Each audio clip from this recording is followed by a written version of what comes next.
Mike, tell me about yourself. Where were you born and raised? Rockville, Maryland. Oh, really? Yeah. And tell me about your home life. What was it like growing up for you? It wasn't too bad. My mom was a stay-at-home mom. My stepdad, he worked for a huge aircraft company. So it was all right. My parents fought a lot, so me and my brother kind of played and hung out by ourselves, and I went to a lot of different schools. We moved around a lot because of his job, and after a while, I guess probably when I was like 8 or 9, I moved in with my dad. He lived off grid, so I spent the rest of my childhood growing up off grid. Tell me more about that. It was really shitty at first because I was a kid, and it's a lot of work. Well, when you say off grid, explain that. He lived up in the Catoctin Mountains in Maryland, okay. And he was into doing everything off grid. I don't know. We never went to the store. We never had to do anything like that. But that's a lot of work. I had to plant with the seasons, and electricity came from solar and water power, and it was nice. I didn't realize how valuable a skill it was until I got older, because a lot of people they pay people good money to teach them how to do that kind of stuff. And you were 8, 9 years old? Yeah. And was your dad working still or no? No, he he made money just from stuff he did. We had to get animals and stuff like that. He sold Gotcha. goods and things like that. We made soap and just living off the land. Yeah. To the truest sense. Yeah. Yeah, it was hard. It's a lot of work. You don't get to have a lot of free time as a kid. Yeah. And so he put you to work. Yeah, essentially.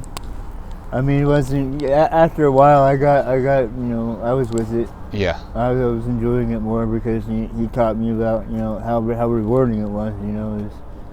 It may have been a lot of work, but I got to do what I wanted pretty much. Right. And just you, not your brother? Yeah. Huh.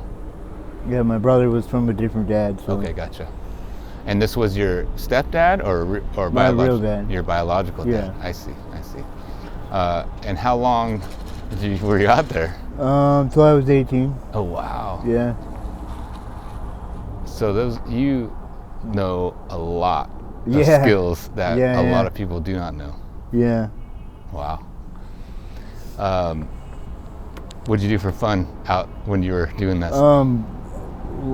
Shot stuff. Target practice and learned about guns and building. I got to I do all these projects. I try to build stuff out of different things, and my dad would show me different ways to do it. Yeah. Ran around in the woods, caught animals, went fishing, stuff like that.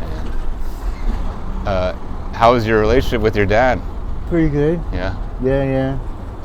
Anytime I got in trouble, I'd have to go do work. It wasn't normal consequences like most normal kids have. I'd have to go. Well, give me an example of what would get you in trouble. It's just like for me, I'm like, not getting up on time for work, or trying to skip out on something, or going out to play and not coming back on time, stuff like that. Gotcha.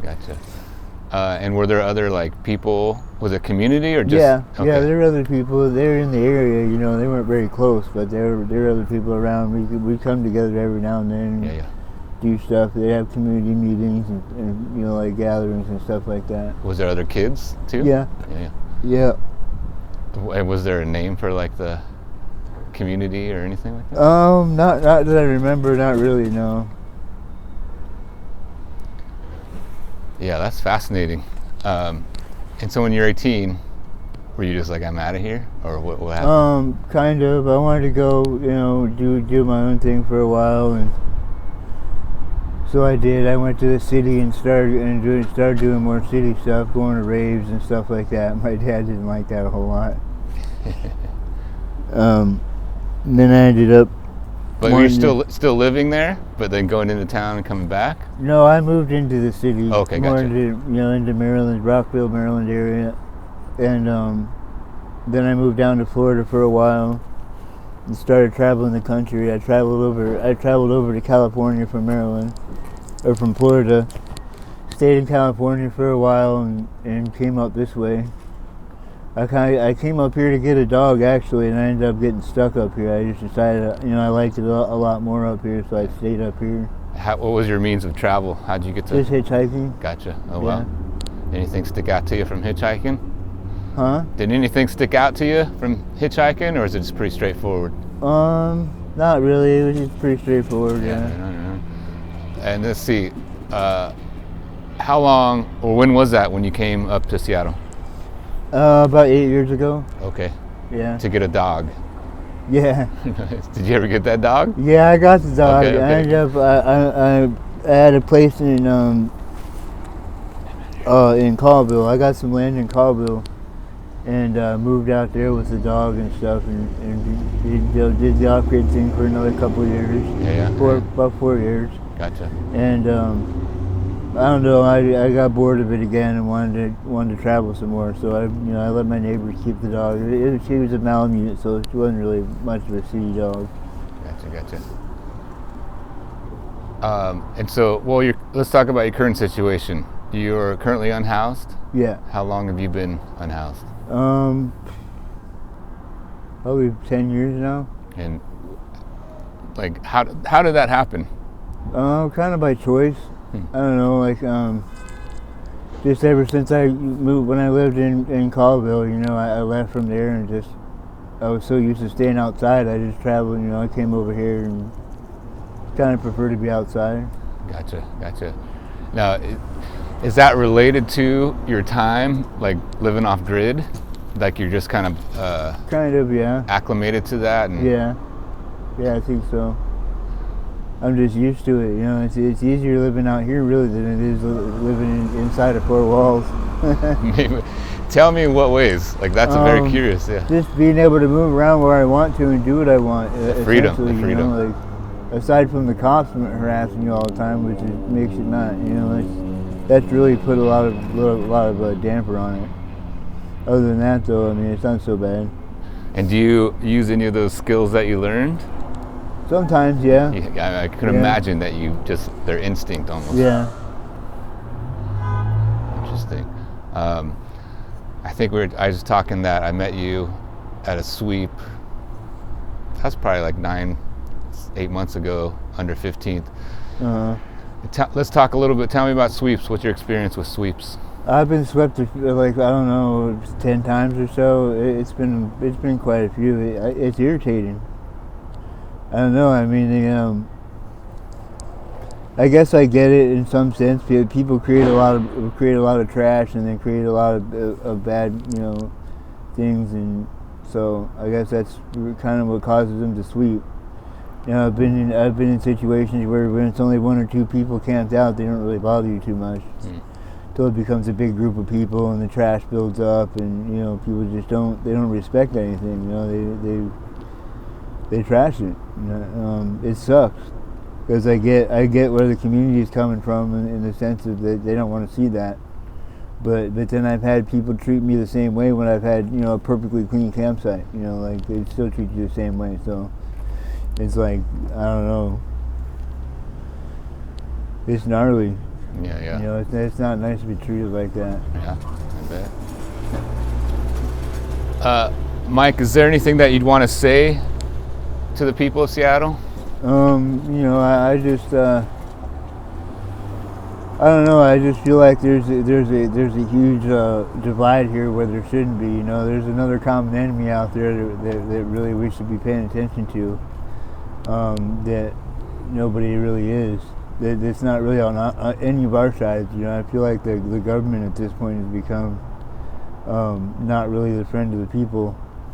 And I think that us not paying attention to that at this point is really damaging us. This land was founded by people who didn't have places to live. That's right. That's where we came from, and so I get the trash and the drugs and the all the bad shit, and there's that. You have that in every community full of people. You have bad things. And just this a quick word on this land was founded. It's like there were people here already, right? Yeah. But I hear what you're saying. Yeah, well, that's true too. Yeah. When it was colonized, And technically, it was stolen from people That's that were right. already here. Yeah, That's right. That's true. Yeah, it just And stuck it out. sucks. Yeah. You know, it does. Yeah. I don't know. I feel like we've lost sight of what the real goals are. You know, what we should really be paying attention to, which is, you know, just living our lives and trying to respect the land a little more. Because all the bad, you know, builds up. It's gonna come back on. It's gonna come back, and you know, we're gonna have to pay for it eventually. You know, nobody's gonna get away with anything. This is the way the universe works. Yeah, there's something to you where, yeah, I agree. It all comes back somehow, some way. It's like the truth comes out. Yeah. Always. Whether you like it or not, it always comes out. Especially in a day like today when there's like people with cameras everywhere and cameras everywhere. Yeah.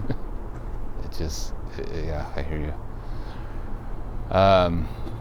Anything else? No. All right, man. That's all. I appreciate your time. Good to hear your voice. Yeah. Thanks for sharing part of your story, man. Yeah. Thank you. All right. I'll grab that little mic. Oh, yeah.